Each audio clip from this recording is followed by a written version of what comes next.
না ভোটের বিধান রেখে আরপিও সংশোধন। একক প্রার্থী থাকলেও বিনা প্রতিদ্বন্দ্বিতায় নির্বাচিত হওয়ার সুযোগ নেই। আসন ভিত্তিক ভোট বাতিলের ক্ষমতা ফিরল ইসির হাতে। না ভোটের বিধান করা হয়েছে।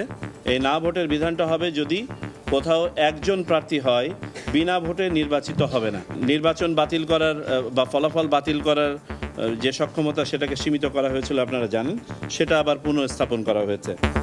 ভোটাধিকার ভণ্ডুলের ষড়যন্ত্র চলছে। নেতাকর্মীদের সজাগ থাকার আহ্বান তারেক রহমানের। সরকার গঠনের সুযোগ পেলে ভেঙে পড়া রাষ্ট্র পুনর্গঠনের প্রত্যয়। মানুষের ভোটের অধিকার যাতে বাস্তবায়িত হতে না পারে সেইটাকেও ভণ্ডুল করে দেওয়ার জন্য কিন্তু বিভিন্ন জায়গায় ষড়যন্ত্র চলছে। দেখছিলেন প্রধান শিরোনাম। সন্ধ্যার সময় সঙ্গে আছি আমি জাফর সাদিক এবং আমি জিন্নাতারা যশোয়া। এবার অন্যান্য শীর্ষ সংবাদ। মৌচাকে বেসরকারি মেডিকেলের পার্কিংয়ে গাড়িতে মিলল দুজনের মরদেহ। প্রাইভেট কার মালিককে তলব। ডিজিটাল ফুটপ্রিন্ট সংগ্রহ, ফুটেজ বিশ্লেষণে জট খোলার চেষ্টা পুলিশের। হলফনামায় তথ্য গোপন করে প্লট নেন শেখ হাসিনা। আদালতে দুদক কর্মকর্তা। ট্রাইব্যুনালে চানখারপুর হত্যা মামলায় সাক্ষ্য গ্রহণ। কোনো ষড়যন্ত্রে বন্ধ হবে না বিচার।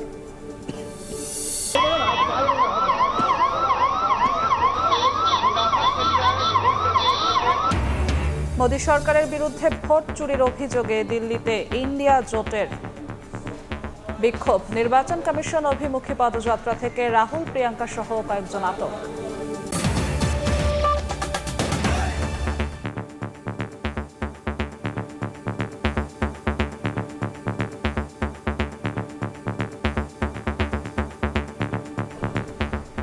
নির্বাচন কমিশনে মুলতবি সভা শেষে কথা বলছেন নির্বাচন কমিশনার আবুল ফজল মোহাম্মদ সানাউল্লাহ। সরাসরি যাচ্ছি সেখানে। একজন প্রার্থী হয় এবং আগে যেটা হতো কোনো কন্টেন্ডার না থাকলে তাকে বিজয়ী ঘোষণা করা হতো, এখন তাকে বিজয়ী ঘোষণা করা হবে না। He also or she also has to go through election, যেখানে তাকে একটা নায়ের এগেনস্টে ভোট করতে হবে, ঠিক আছে, যাতে করে ভবিষ্যতে এই প্রভিশনটাকে কেউ যেন মিসইউজ করতে না পারে। থ্যাংক ইউ সবাইকে। জি,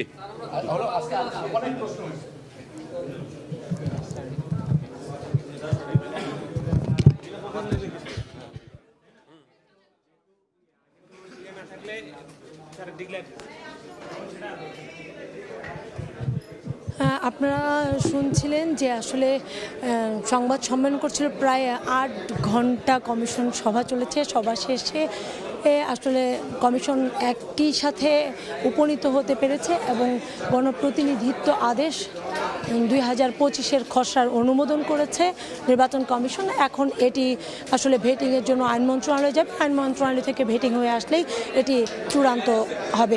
এবং এখানে যে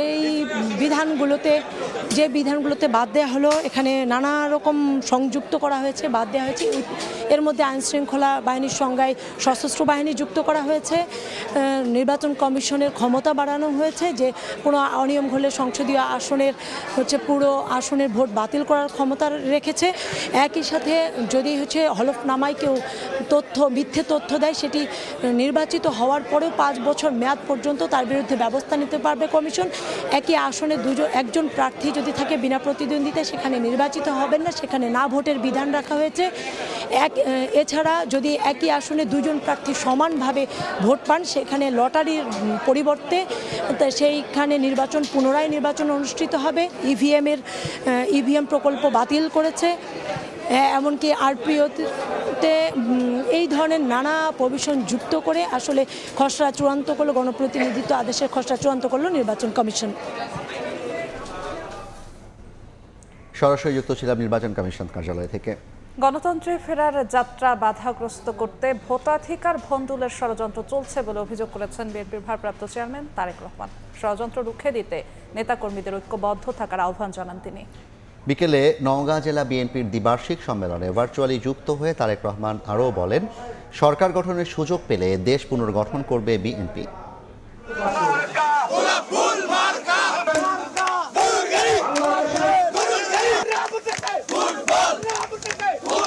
দীর্ঘ 15 বছর পর অনুষ্ঠিত হলো নওগাঁ জেলা বিএনপির দ্বিবার্ষিক সম্মেলন। শহর জুড়ে উৎসবের আমেজ। সোমবার বালুডাঙ্গা বাসস্ট্যান্ডের সামনে কনভেনশন সেন্টারে জড়ো হন হাজারো নেতাকর্মী। বিকেলে সম্মেলনে ভার্চুয়ালি যোগ দেন দলের ভারপ্রাপ্ত চেয়ারম্যান তারেক রহমান। ভোটাধিকার ভণ্ডুলের ষড়যন্ত্র চলছে এমন অভিযোগ করে বলেন, আগামী নির্বাচন সহজ হবে না। দেশ যাতে গণতান্ত্রিক অবস্থায় ফিরে আসতে না পারে, মানুষের ভোটের অধিকার যাতে বাস্তবায়িত হতে না পারে, সেইটাকেও ভণ্ডুল করে দেওয়ার জন্য কিন্তু বিভিন্ন জায়গায় ষড়যন্ত্র চলছে, ষড়যন্ত্র শুরু হয়েছে। আগামী নির্বাচন বাংলাদেশের ইতিহাসে যত নির্বাচন হয়েছে তার মধ্যে সবচাইতে কঠিন হবে। 1 বছর আগে আমি কথা বলেছিলাম যে অদৃশ্য শক্তি কাজ করছে, বিভিন্ন রকম ষড়যন্ত্র হচ্ছে।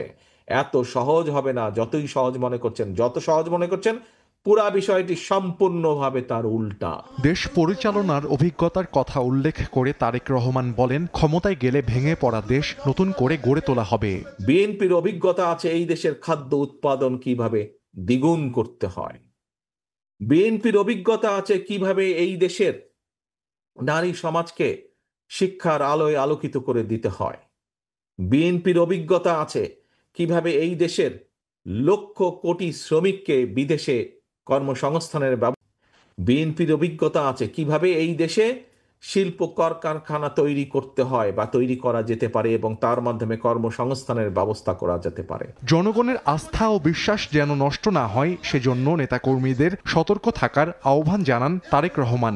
এই ঘুঘুরা যাতে আসতে না পারে, এই দলের স্বার্থকে নিজের স্বার্থে ব্যবহার করার জন্য সুযোগ না পায়। সময় সংবাদ, নওগাঁ।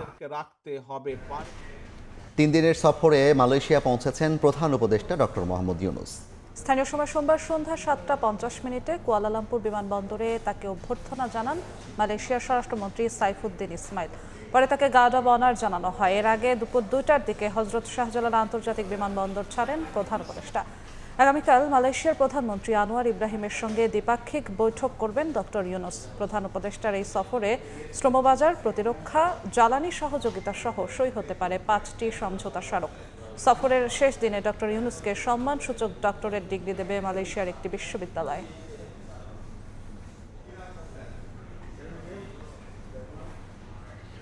হলফনামায় তথ্য গোপন করে ক্ষমতার অপব্যবহারের মাধ্যমে রাজুকের 30 কাঠা প্লট বরাদ্দ নেন শেখ হাসিনা ও তার পরিবার। দুদকের মামলায় সাক্ষ্য গ্রহণের প্রথম দিনে কথা জানান দুদক কর্মকর্তারা। আর প্রধানমন্ত্রীকে খুশি করতেই রাজুক সহ সংশ্লিষ্ট কর্মকর্তারা অবৈধভাবে শেখ হাসিনা পরিবারকে প্লট বরাদ্দ দেয়। রাজধানীতে বাড়ি থাকা সত্ত্বেও তা হলফনামায় গোপন করে পূর্বাচলে 30 কাঠা প্লট বরাদ্দ নেন সাবেক প্রধানমন্ত্রী শেখ হাসিনা।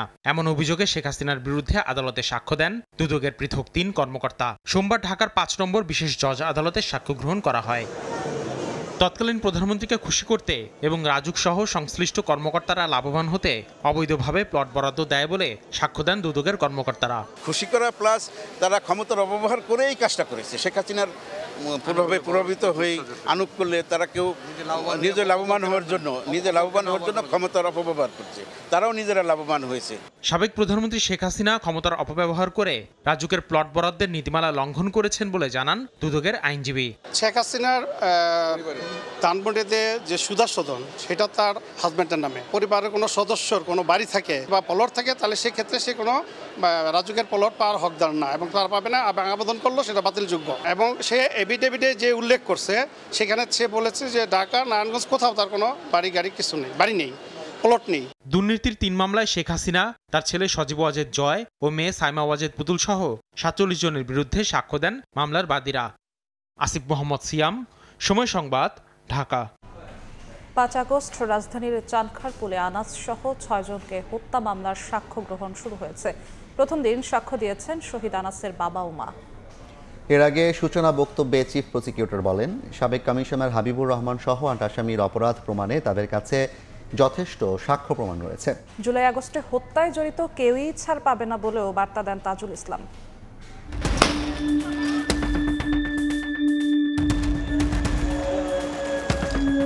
চারিদিকে তুমুল আন্দোলন দেখে স্বার্থপরের মতো ঘরে বসে থাকতে পারেননি 10ম শ্রেণীর শিক্ষার্থী শাহরিয়ার খান আনাস। মাকে চিঠি লিখে বেরিয়ে পড়েন ঘর থেকে। চিঠিতে বলা হয়, ঘরে বসে না থেকে গুলি খেয়ে বীরের মতো মৃত্যুই অধিক শ্রেয়।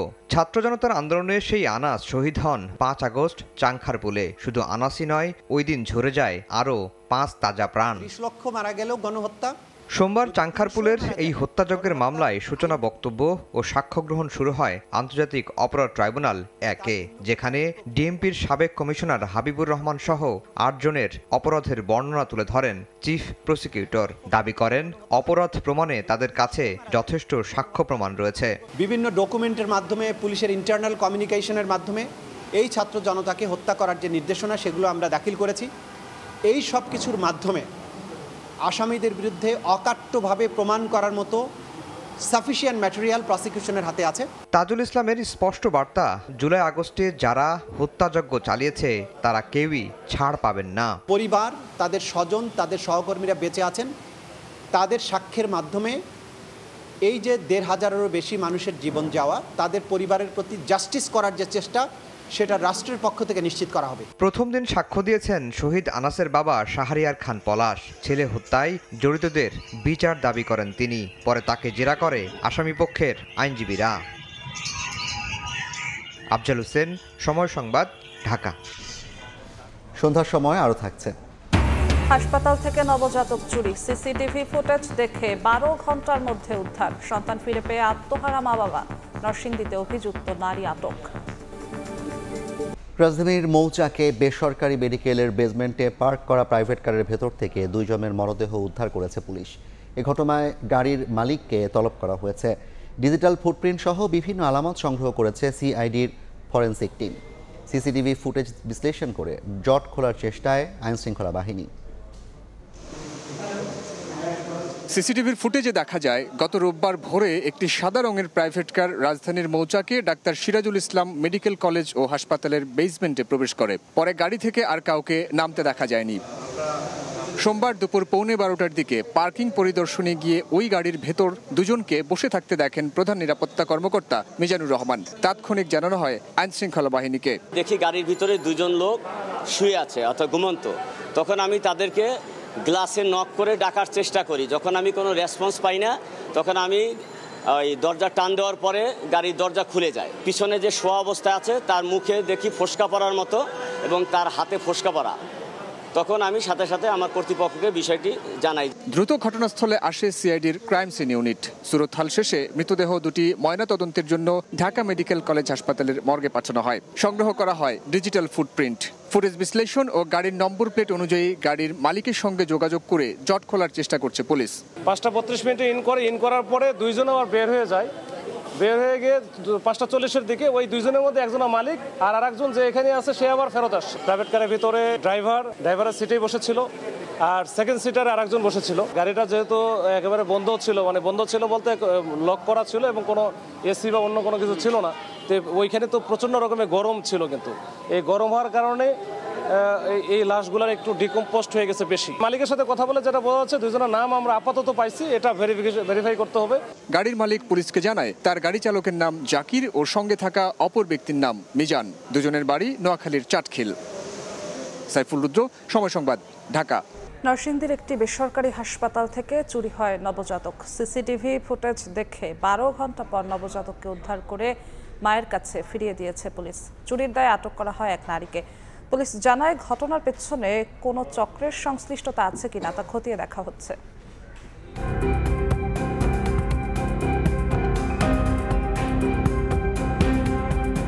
সিসিটিভি ফুটেজে দেখা যায় রোববার দুপুর 12:30টা একটি বেসরকারি হাসপাতালে কেবিনের সামনে দীর্ঘক্ষণ ধরে পায়চারি করছেন বোরখা পরিহিত এক নারী। দুপুর 2:30টার দিকে আঁচলের নিচে কিছু একটা নিয়ে হাসপাতাল থেকে বের হয়ে যান ওই নারী। নরসিংদীতে রোববার দুপুরে শহরের বাসাইলে ন্যাশনাল হেলথ কেয়ার হাসপাতাল থেকে চুরি হয় নবজাতক। জানা যায় নবজাতকের মায়ের স্বজন পরিচয়ে এক নারী হাসপাতালে ঢোকেন। তারপর থেকেই নিখোঁজ শিশুটি। খবর পেয়ে পুলিশ হাসপাতালে পৌঁছে সিসিটিভি ফুটেজ দেখে ধারণা করে ওই নারী চুরি করেছেন নবজাতককে। এক পর্যায়ে রোববার মধ্যরাতে রায়পুরা উপজেলার রাজাবাড়ি গ্রামের ফাতেমা বেগমের বাড়িতে অভিযান চালানো হয়। সেখান থেকে চুরির 12 ঘন্টা পর নবজাতককে উদ্ধার করে ফিরে দেওয়া হয় মায়ের কাছে। সন্তান ফিরে পেয়ে আনন্দে আত্মহারা মা বাবা। খোঁজটা পাইয়া পরে নিউজে দেয়, পরে ইনফরমেশন দেয় আর কি পুলিশে। তাদের অনুযায়ী সহযোগিতায় আমরা বাচ্চা উদ্ধার করছি। পুলিশ জানায় চুরির ঘটনায় ফাতেমা বেগমকে আটক করে হেফাজতে নিয়ে জিজ্ঞাসাবাদ চলছে। প্রাথমিকভাবে একবারে কংক্রিট কোনো তথ্য পায় নাই, তো প্রাথমিকভাবে সে বলার চেষ্টা করছে যে তার স্বামীর চাপে এই একটা ছেলে সন্তান দরকার, এই কারণে সে নিয়েছে। গত শনিবার বিকেলে বেসরকারি ওই হাসপাতালে অস্ত্র পাচারের মাধ্যমে ছেলে সন্তানের জন্ম দেন শিবপুরের বারোই আলগি এলাকার সিএনজি চালক শরীফ মিয়ার স্ত্রী মিথিলা। সময় সংবাদ, নরসিংদী। গাজীপুরের সাংবাদিক আসাদুজ্জামান তুহিন হত্যা মামলার আসামি শাহজালাল আদালতে জবানবন্দি দিয়েছেন। দুপুরে গাজীপুর মেট্রোপলিটন আদালত 3-এর বিচারক ওমর হায়দারের আদালতে তাদের হাজির করা হয়। এ সময় শাহজালাল হত্যার দায় স্বীকার করে জবানবন্দি দেন। পরে 7 আসামিকেই কারাগারে পাঠান আদালত। এদিকে মামলার বাকি আসামিদের বিরুদ্ধে তদন্ত চলছে বলে জানায় পুলিশ। গত 7 আগস্ট সন্ধ্যায় গাজীপুরে চান্দনায় প্রকাশ্যে অস্ত্র নিয়ে ধাওয়া করে সাংবাদিক তুহিনকে কুপিয়ে হত্যা করে দুর্বৃত্তরা। এই ঘটনায় তার ভাই বাদী হয়ে একটি হত্যা মামলা করেছে।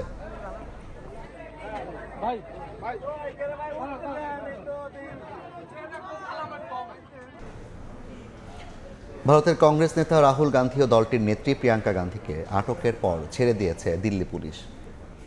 এর আগে সোমবার সকালে দিল্লিতে নির্বাচন কমিশনের দফতর অভিমুখে মিছিলের সময় তাদের আটক করা হয়। ভারতের বিহারে 65 লাখ ভোটারের নাম বাতিল ও 2024 সালের লোকসভা নির্বাচনে ভোটার জালিয়াতির অভিযোগ তুলে এই প্রতিবাদ মিছিলের ডাক দেয় বিরোধী ইন্ডিয়া জোট। তার অংশ হিসেবে পার্লামেন্ট ভবন থেকে নির্বাচন কমিশন ভবন অভিমুখে মিছিল শুরু হয়। মিছিলে অংশ নেন রাহুল গান্ধী, প্রিয়াঙ্কা গান্ধী, শরদ পাওয়ার সহ ইন্ডিয়া জোটের নেতারা। লোকসভা ও রাজ্যসভার বিরোধী এমপিরাও এই মিছিলে অংশ নেন।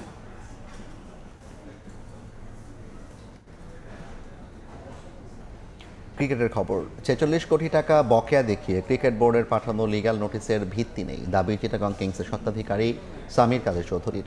বিসিবির সাবেক সভাপতি ফারুক আহমেদের সঙ্গে 3.5 কোটি টাকার ব্যাপারে সমঝোতা হয়েছিল বলেও জানান তিনি। বিসিবি থেকে রেভিনিউয়ের পুরো শেয়ার পেলে ক্রিকেটার ও কোচদের পারিশ্রমিক এবং হোটেল বিল পরিশোধ করবেন বিপিএল ফ্র্যাঞ্চাইজিটির মালিক।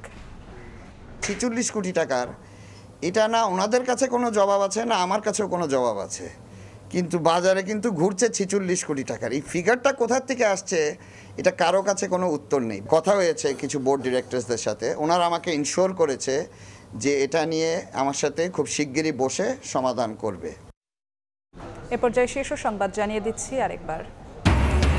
না ভোট রেখে আরপিও সংশোধন, জোট করলেও ব্যবহার করতে হবে নিজস্ব প্রতীক। বিনা প্রতিদ্বন্দ্বিতায় নির্বাচিত হওয়ার সুযোগ বন্ধ। আসন ভিত্তিক ভোট বাতিলের ক্ষমতা ফিরল ইসিতে।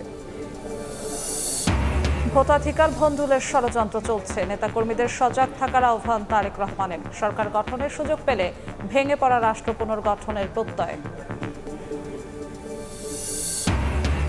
এবং মৌচাকে বেসরকারি মেডিকেলের পার্কিংয়ে গাড়িতে মিলল 2 জনের মরদেহ। প্রাইভেট কার মালিককে তলব। ডিজিটাল ফুটপ্রিন্ট সংগ্রহ। ফুটেজ বিশ্লেষণে জট খোলার চেষ্টা পুলিশের।